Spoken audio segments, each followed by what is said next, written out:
Sound speeds. Now, what is Speed Bumps? Speed Bumps is a new podcast I'm going to be recording on my drive home from work. Now, why don't I just go home and record like a normal person?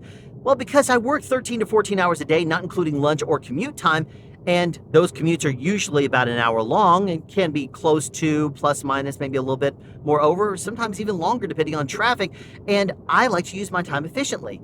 I don't want to go home when I should be unwinding and getting ready for bed, and then record a podcast. It was very difficult for me to do this when I hit 4,000 subscribers and I last did the Sound Speeds podcast, and I did record that at my home studio. And I did it and then edited it, and I did not have very much time during the week because after work, I was exhausted and just did not want to do it. But driving home from work, quite often, I'm trying to do other things, like listening to something, playing catch up, maybe listening to music, trying to laugh a little bit. But then I also sometimes talk to people and answer their questions on my drive home. So I thought Speed Bumps is a wonderful opportunity for me to respond to viewer questions, which I get quite a lot of in email, and then add a little tidbit of knowledge just as an additional thing for those people still sticking around.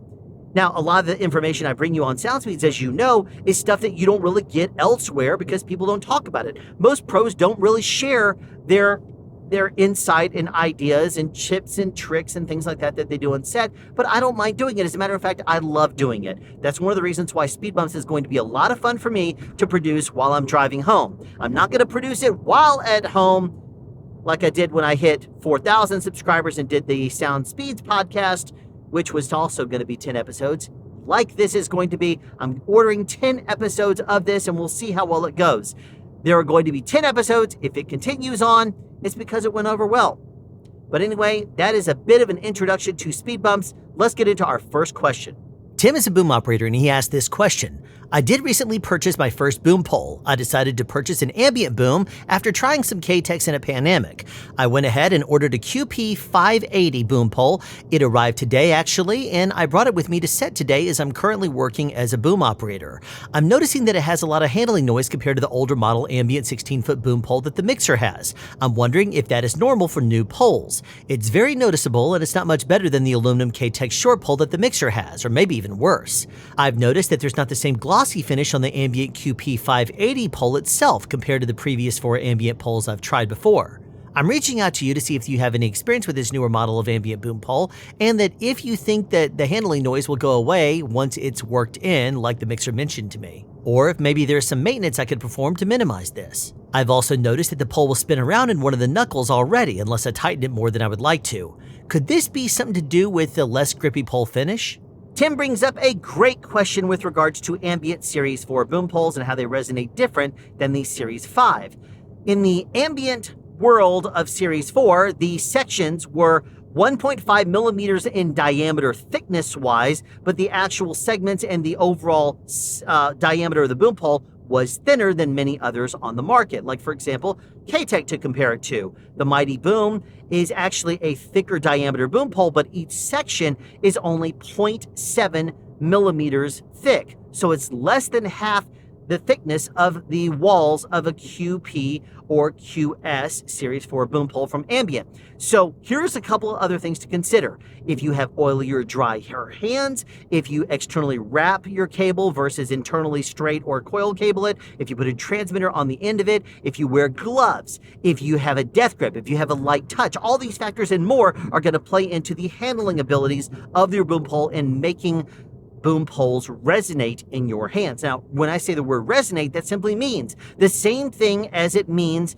when you are handling anything else. It makes sound.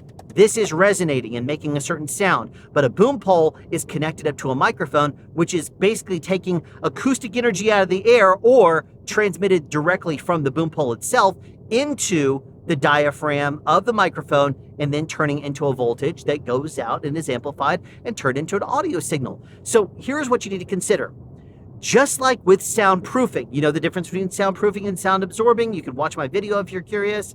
Well, soundproofing is dense materials that are going to be thicker, making it more difficult for sound waves to travel through. Something like concrete or steel.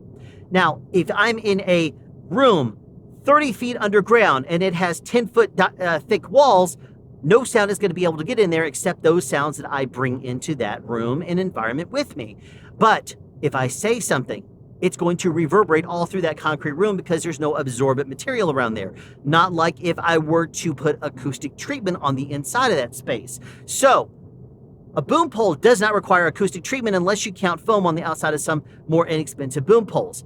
But they do have a certain amount of ability to withstand handling noise. So some boom poles that are thicker and denser, like the Series 4 boom poles that you ran into before and really liked because they did not resonate as much, those boom poles were denser, and therefore they did not transmit as much handling noise as other boom poles will. Now, the only one that I know that is currently made that matches the Series 4 boom poles in resonance, or rather not necessarily matching them in resonance, but limiting the amount of handling noise that you're going to get, is a Panoramic. But then, of course, you cannot internally coil or a straight cable boom. You could only externally wrap or put a transmitter on the end of it. And that's mainly because the carbon fiber on a Panoramic, on the segment that you hold, also has a nylon wrap around that. So it adds an extra layer of kind of absorbent type material. You could almost say the carbon fiber is relatively dense. And then it also has on top of that the nylon wrap, which kind of adds almost like acoustic dampening material. So if you consider that as one option, then, that's if resonation is an issue that you're running into on the Series 5 boom pole, then you might want to consider perhaps the way that you handle your pole. If not, you might want to see if you can find yourself a Series 4 boom, because unfortunately, Series 4 booms have been discontinued as of now. This is something I actually do not like. I have complained many times to Ambient about this. I personally think that the Series 4 boom pole was a work of art, especially the QS. I love that pole. And I was very disappointed when they discontinued it. Now, you may have watched my review of the QP5150 and said, but wait a minute, Alan, you gave that a positive review.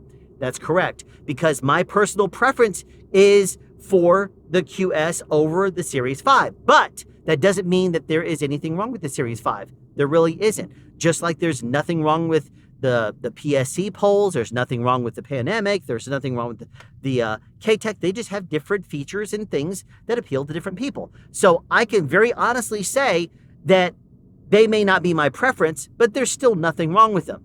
However, if your personal preference is that you need to have something like a Series 4, you might want to try to find a used one, or maybe even reach out to Ambient if you have a little bit of extra money in your pocket and see if they'll make you a custom one. Here's a little pro sound tip for you. If you were to hide a wireless microphone on someone, the transmitter can be placed pretty much anywhere, in someone's pocket, on the back of their belt, in a ankle, in a coat pocket. There's a whole bunch of different places to hide a transmitter. However, a lav mic is more in the danger zone. I say that because you want it close to the mouth, which means it's going to be closer to what is going to be in frame on camera. And a lot of the times you'll hide it, and the wardrobe department will say, I see a lump there. I see the microphone. That's the microphone, right? If it is, then obviously they want you to change it up. But if it's not, they'll say, oh, okay, it's just another little knot that looks like it. One of the tricks that I always tell them is close one eye when you look at it. That way you're looking at it like the camera. A lot of the times it will look different to them when they look at it with one eye, and it falls more flat like the way the camera looks at it.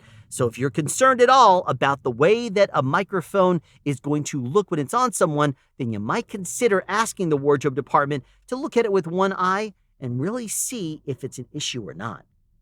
I just got home, and that is the perfect time to end the first ever episode of the Speed Bumps podcast. Thanks for tuning in, and if you have a question that you would like to ask me to answer in an upcoming episode, feel free to send me an email address to the email on the screen or that's down in the description below.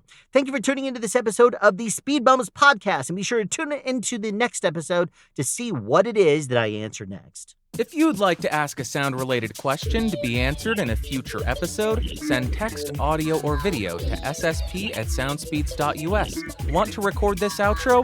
Fine! Take my job from me. Details in the description down below. Find us on social media and online at www.soundspeeds.us. Be sure to subscribe and turn on notifications for more sound-related content.